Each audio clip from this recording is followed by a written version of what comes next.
Yesus, Engkau penjunanku, pelita hidupku. Shalom sahabat penjunanku, pelitaku, selamat malam. Sebelum kita mendengarkan dan merenungkan firman Tuhan, mari bersama-sama kita memohon pimpinan Tuhan dalam doa. Bapa di dalam surga, Bapa yang penuh kasih, terima kasih Bapa, malam hari ini kami boleh datang menghadap kehadirat-Mu Bapa. Terima kasih masih ada waktu dan kesempatan bagi kami. Malam hari ini sebelum kami beristirahat, kami boleh mendengar dan merenungkan firman-Mu Bapa. Kami rindu firman-Mu menjadi kekuatan, bahkan penuntun di dalam kehidupan kami. Bukalah hati kami, berbicaralah, berikanlah kami hikmat dan pengertian Bapa. Terima kasih Bapa. Dalam nama Tuhan Yesus kami berdoa. Amin.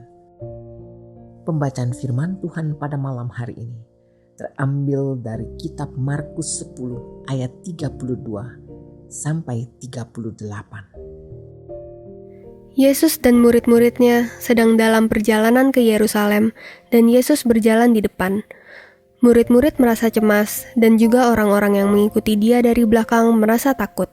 Sekali lagi Yesus memanggil ke-12 muridnya dan ia mulai mengatakan kepada mereka apa yang akan terjadi atas dirinya.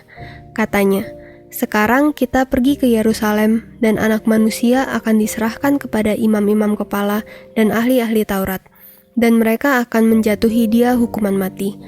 Dan mereka akan menyerahkan dia kepada bangsa-bangsa yang tidak mengenal Allah, dan ia akan diolok-olokkan, diludahi, disesah dan dibunuh, dan sesudah 3 hari ia akan bangkit."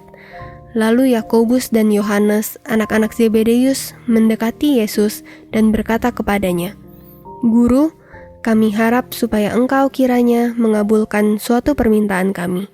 Jawabnya kepada mereka, "Apa yang kamu hendaki aku perbuat bagimu?" Lalu kata mereka, "Perkenankanlah kami duduk dalam kemuliaan-Mu kelak, yang seorang lagi di sebelah kanan-Mu dan yang seorang di sebelah kiri-Mu." Tetapi kata Yesus kepada mereka, "Kamu tidak tahu apa yang kamu minta.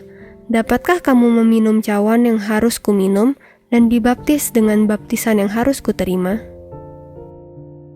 Judul renungan bagi kita pada malam ini adalah Jangan Takut. Sahabatku yang dikasihi Tuhan Yesus, kolumnis George Cantor menceritakan bagaimana ia mengatasi rasa takut sewaktu ia masih kecil. Hampir setiap malam ia terbangun dalam kegelapan dan membayangkan makhluk-makhluk mengerikan sedang berkeliaran di luar kamarnya. Kerap kali ia begitu ketakutan sehingga tidak dapat memejamkan matanya kembali. Terkadang ia keluar dari kamarnya dan tidur di dekat pintu kamar orang tuanya. Ia berpikir bahwa selama ia dekat dengan mereka, tak ada sesuatu pun yang akan melukainya. Yesus mengingatkan murid-muridnya tentang apa yang akan terjadi padanya ketika dia sampai di Yerusalem.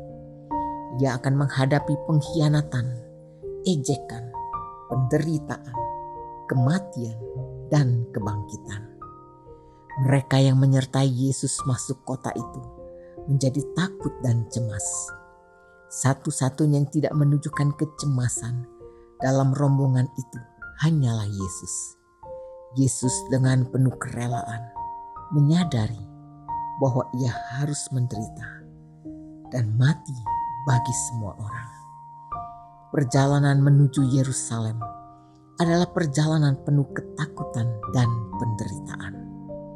Tetapi sekaligus perjalanan menuju kemenangan, di mana semua tindakan dan karyanya mengarah ke salib yang membebaskan kita dari kuasa dosa.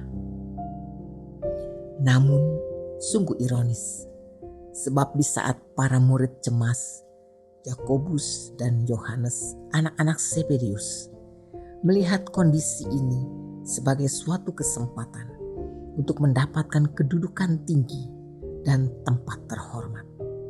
Sepertinya mereka tidak sepenuhnya mengerti. Mereka pada dasarnya mengabaikan fakta bahwa Yesus akan menderita dan mati ketika dia sampai di Yerusalem. Mungkin mereka hanya tidak ingin menghadapi kenyataan. Mungkin sulit untuk menghadapi kenyataan penderitaan. Kita bisa cenderung untuk mencoba jalan pintas, bertujuan untuk menghindari bagian-bagian yang sulit untuk sampai ke garis finish. Sahabatku, satu hal yang perlu kita ingat adalah bahwa Yesus akan membawa kemana kita harus pergi. Jadi kita tidak perlu takut karena Yesus selalu bersama kita. Hal-hal apa saja yang membuat Anda hidup dalam ketakutan dalam mengikut Yesus? Bagaimana Anda mengatasinya? Marilah kita bersatu di dalam doa. Bapa yang baik, bantu kami untuk percaya bahwa kemanapun kami pergi mengikuti pimpinan-Mu, maka Bapa selalu ada bersama dengan kami menuju tempat yang Bapa janjikan. Berikanlah kami kekuatan sehingga kami bisa terus mengikuti jalan-Mu Bapa. Berikan kemampuan bagi kami untuk tidak hidup dalam ketakutan akan penderitaan yang pasti akan kami hadapi ketika kami memutuskan untuk hidup sebagai murid-Mu. Bapa yang baik, terima kasih untuk penyertaan-Mu sepanjang hari ini. Jika saat ini kami akan beristirahat, kami yakin bahwa Bapa akan selalu menjaga dan memelihara kami. Demi Kristus Yesus kami berdoa dan bersyukur. Amin.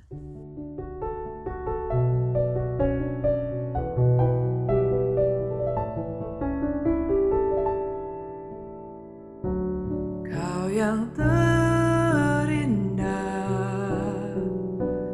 di dalam hidup ini, tiada Allah Tuhan yang seperti Engkau, besar perkasa penuh kemuliaan.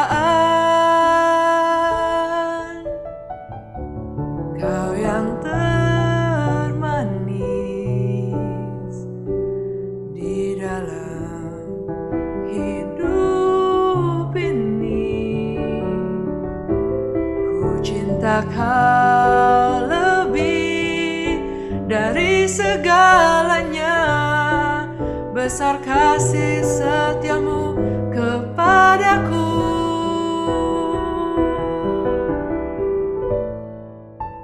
Ku sembah Kau, ya Allahku. Ku tinggikan nama-Mu selalu. Tiada lutut kan berteluh menyembah Yesus Tuhan Rajaku. Ku sembah Kau, ya Allahku.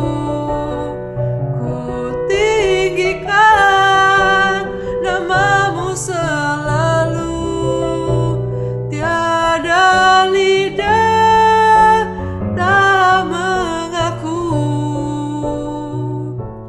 Engkaulah Yesus Tuhan Rajaku.